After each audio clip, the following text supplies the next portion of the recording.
कभी सोचा है एक छोटा सा आइडिया कैसे एक इतनी बड़ी कंपनी बन जाता है जिसका नाम स्टॉक मार्केट में गूंजता है? चलिए आज इसी कमाल के सफर को समझते हैं बिल्कुल शुरू से। इस पूरे कॉम्प्लेक्स प्रोसेस को ना एक बहुत ही सिंपल, बहुत ही मज़ेदार कहानी से समझने की कोशिश करते हैं।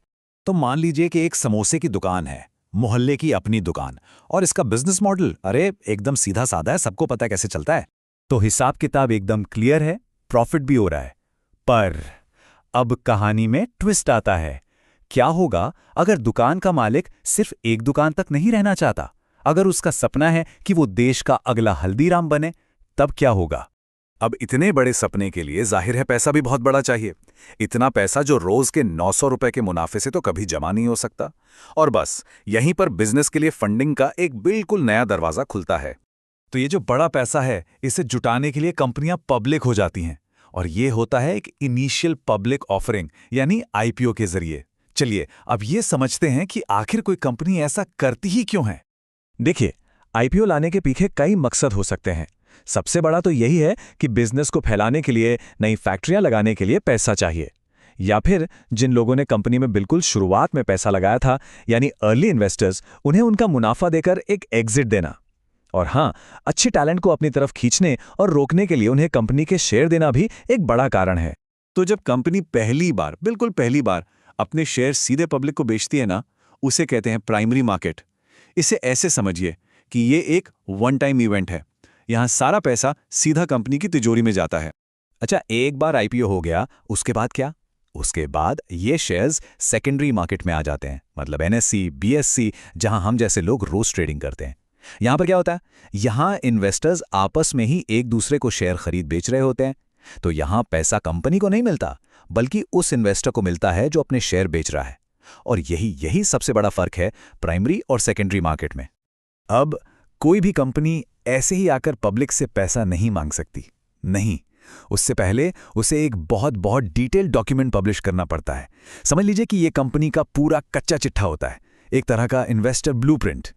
इस डॉक्यूमेंट को कहते हैं DRHP, यानी ड्राफ्ट रेड हेरिंग प्रॉस्पेक्टस। और इसमें कंपनी के बारे में सब कुछ लिखा होता है। उसका बिजनेस क्या है, कितने पानी में है, क्या क्या खतरे हो सकते हैं। मतलब एक इन्वेस्टर को अपना पैसा लगाने से पहले जो कुछ भी जानना चाहिए वो सब इसमें होता है। अब ये DRHP कोई 2-4 पन्नों की चीज़ नहीं है, ये सैकड़ों पेज का होता है। लेकिन इसमें एक सेक्शन ऐसा है जिसे पढ़ना बहुत ज़रूरी है। वो सेक्शन ये बताता है कि कंपनी के जो अंदर के लोग हैं, ओनर्स हैं, उन्हें खुद अपनी कंपनी के भविष्य पर कितना भरोसा है। यहां पर सबसे ज्यादा ध्यान देना होता है ऑफर फॉर सेल या OFS वाले हिस्से पर। पता है क्यों? क्योंकि यही वो सेक्शन है जो कंपनी के प्रमोटर्स और शुरुआती इन्वेस्टर्स की असली नीयत को सामने लाता है।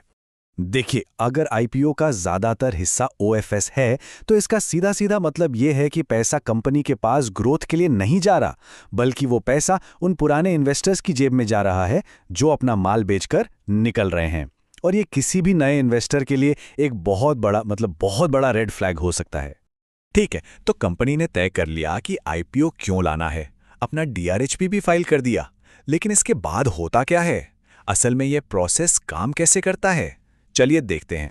तो ये पूरा प्रोसेस कई स्टेप्स में होता है। सबसे पहले DRHP जाता है मार्केट के रेगुलेटर सेबी के पास।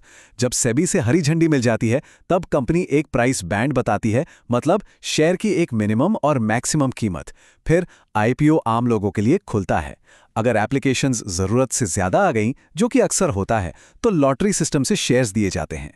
और फाइनली वो बड़ा दिन आता है जब शेयर स्टॉक एक्सचेंज पर लिस्ट हो जाते हैं। अब हम जैसे रिटेल इन्वेस्टर्स इसमें कैसे हिस्सा ले सकते हैं? प्रोसेस काफ़ी सिंपल है। एक डीमैट अकाउंट होना चाहिए और अपने ब्रोकर के प्लेटफॉर्म से अप्लाई करना होता है। इसमें खास बात है ASBA प्रोसेस की। इसका मतलब है कि जितने पैसों की बोली लगाई है, उतने पैसे बैंक अकाउंट में बस ब्लॉक हो जाते हैं, कटते नहीं हैं। जब शेयर मिल जाते हैं तब पैसे कटते हैं और शेयर डीमैट अकाउंट में आ जाते हैं। और फिर आता है आईपीओ प्रोसेस का क्लाइमैक्स, लिस्टिंग का दिन। ये वो दिन है जब कंपनी के शेयर पहली बार सेकेंडरी मार्केट में आते हैं और उनकी खरीद बिक्री शुरू होती है। बहुत से लोग आईपीओ में पैसा सिर्फ एक चीज के लिए लगाते हैं, लिस्टिंग गेन्स। मतलब जिस कीमत पर शेयर मिला, लिस्टिंग के दिन उससे कहीं ऊंची कीमत पर बेचकर फटाफट मुनाफा कमाना। कई बार लिस्टिंग पर कीमत में एक बड़ा जंप देखने को मिलता है। तो लिस्टिंग का दिन वो पल है जब कंपनी सही मायनों में एक प्राइवेट कंपनी से पब्लिक कंपनी बन जाती है। प्राइमरी मार्केट में उसका सफर खत्म और सेकेंडरी मार्केट में एक नई जिंदगी की शुरुआत होती है।